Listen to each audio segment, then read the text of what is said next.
සුබ දවසක්. කුක් විත් යෂ් එක එකතු වෙලා සිටින ඔබ සියලු දෙනාම සාදරයෙන් පිළිගන්නවා. ඉතින් අද මම බලාපොරොත්තු වෙනවා ලංකාවේ ක්‍රමයට මෙලේ අච්චාරුවක් කොහොමද හදාගන්නේ කියන එක ඔයාලට කියලා දෙන්න. ඉතින් ඒකට අවශ්‍ය අමුද්‍රව්‍ය මම මෙතන සූදානම් කරලා තියෙනවා. ඉතින් ඔයගොල්ලන්ට බලා ගන්න පුළුවන් සියලු දෙනාටම. ඉතින් මේ අච්චාරුවට අවශ්‍ය අමුද්‍රව්‍ය තමයි මම මේ සූදානම් කරන් තියෙන්නේ. මුලින්ම කැරට් මෙන්න මේ විදිහට කපාගෙන තියෙනවා.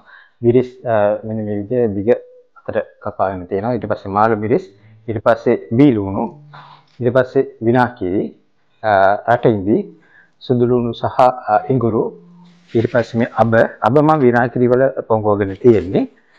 ඊට පස්සේ ගම් මිරිස්, මිරිස් කුඩු, රතු සීනි ස්වල්පයක්, ඒ වගේම ලුණු.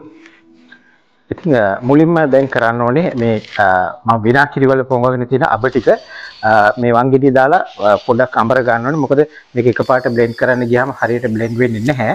ඒක නිසා මුලින්ම අපි ඒක තමයි දැන් කරගන්න යන්නේ. මෙන්න මේ විදිහට අබ ටික හොඳට අඹර ගන්න ඕනේ.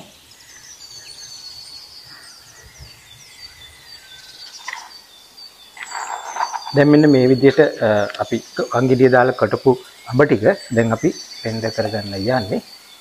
මෙන්න මේක දාගෙන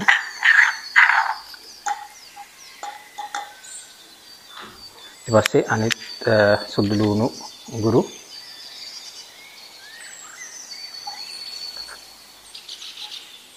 ඊට පස්සේ මිරිස් කුඩු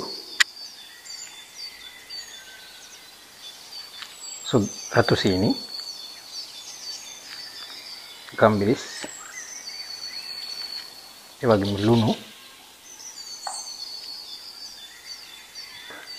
දැන් රටින්දි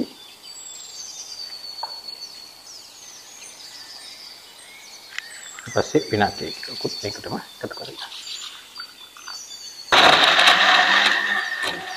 මේ පේස්ට් එක ඇඹුරුනාට පස්සේ මෙන්න මේ වගේ ඊට ලස්සන පාටක් එනවා. හොඳ සුවඳකුත් තියෙනවා. ඉතින් දැන් අපි මේක මේ ඇටලියට දාමු.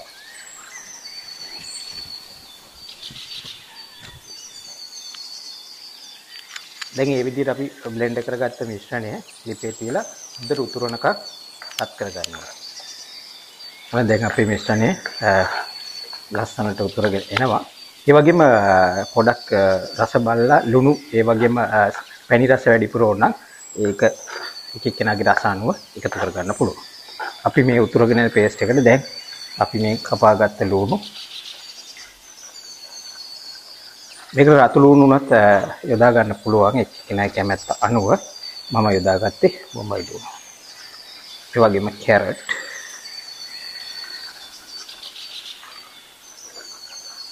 දිගට කපාගත්ත මිරිස් ටික ඒ වගේම මාළු මිරිස් ටික දැන් දාගමු.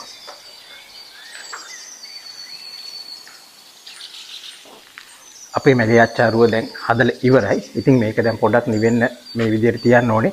මම නම් මේක වෙනම භාජනයකට දා ගන්නවා. ඔයාලට මේ භාජනයෙම තියා ගන්නත් පුළුවන්.